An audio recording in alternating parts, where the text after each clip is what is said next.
Hello friends, आप सभी का वेलकम है फैक्ट क्लिकर के इस चैनल पर। आज के सेशन में हम ये जानेंगे कि मोदी सरकार के द्वारा जो एक्सपेंशन की पॉलिसी ऑफिसर से रिलेटेड ली जा रही है वो सही है या फिर गलत।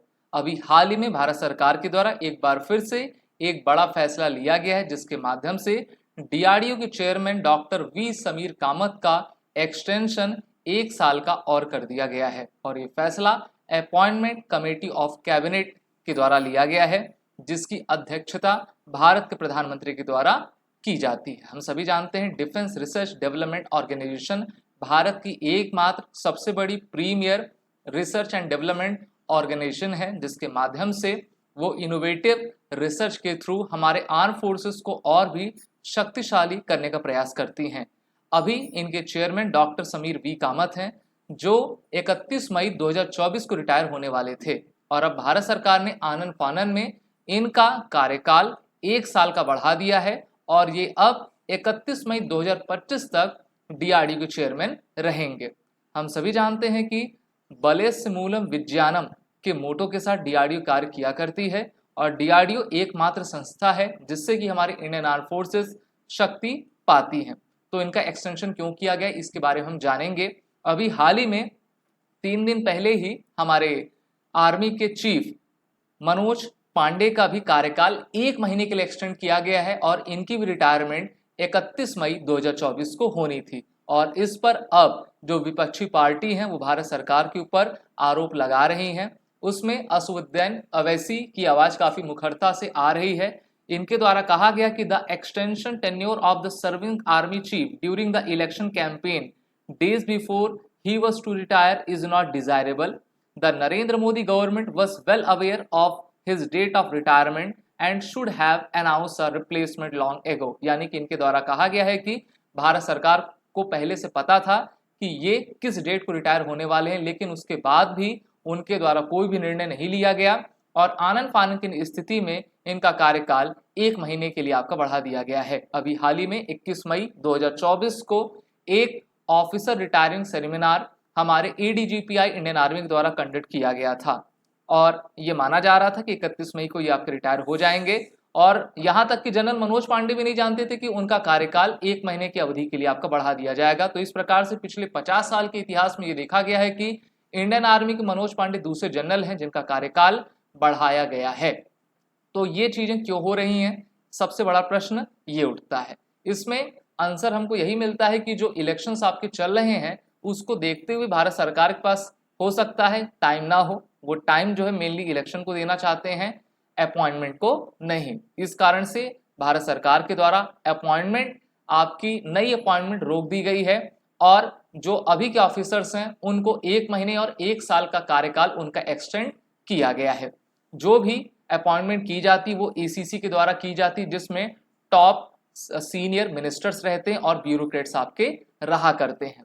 तो भारत सरकार को चाहिए कि इलेक्शन के साथ साथ वो भारत के जितने भी टॉप पदों पर हमारे ऑफिसर्स हैं उनकी नियुक्तियां भी करें जिससे कि देश हमारा आगे बढ़ सके और ऐसे ऑफिसर जो कि अपने एक्सटेंशन की राह देख रहे हैं या फिर अपने प्रमोशन को देख रहे हैं उनका प्रमोशन आपका हो सके।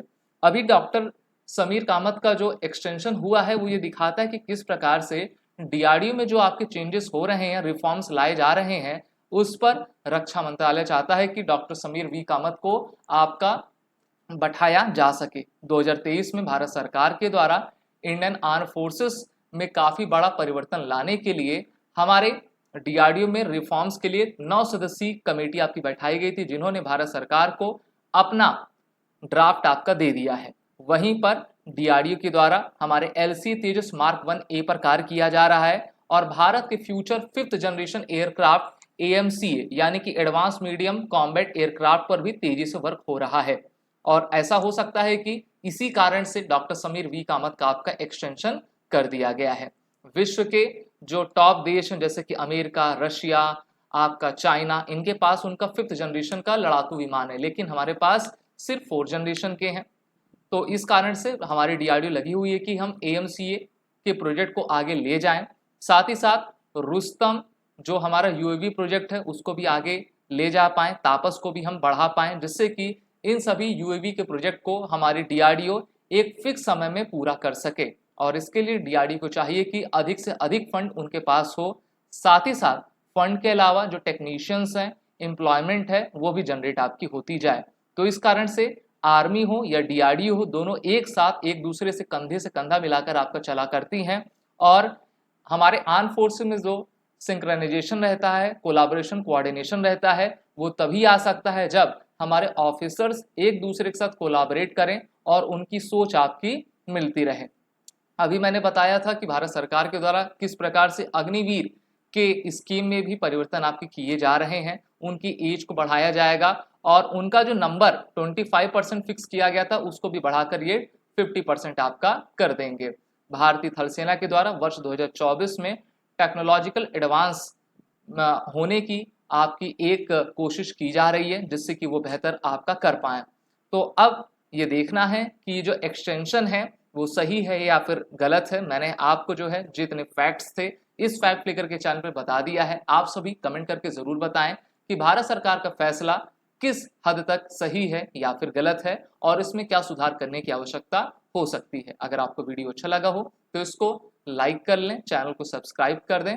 चैनल का नाम फैक्ट फ्लिकर है और सब्सक्राइब करने के साथ इंपॉर्टेंट नोटिफिकेशन आप तक जल्द ही पहुंच जाएगी। Wish you all the best and जय हिंद।